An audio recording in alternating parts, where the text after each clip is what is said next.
Bullet पचहर का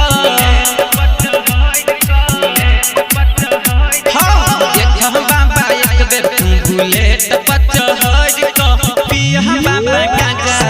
सिंघारट में भर का पिया बाबा गाजा सिंघारट में भर का देखा एक बेर बाबा बुलेट पचहर का देखा बाबा एक बेर बुलेट पचहर का पिया बाबा गाजा सिंघारट में भर का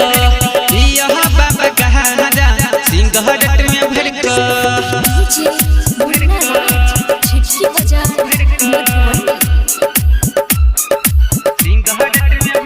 आप अभी सुन रहे हैं विराट म्यूजिक की शानदार प्रस्तुति। कथिला बाबा चिलम चरका बैठ टोटल सिगरेट किया नहीं जरा बैठ हमर बात कह रहै तू न सुनी गाजा के बचत है त सुन दुगुनी गाजा के बचत है त हो दुगुनी आधा गाजा आधा खैनी भर हो रंग हर का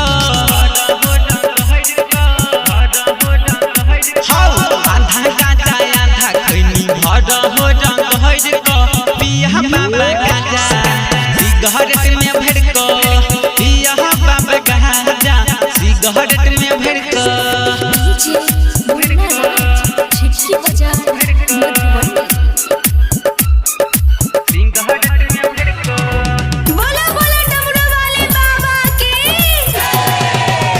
कुछ बदलाव कर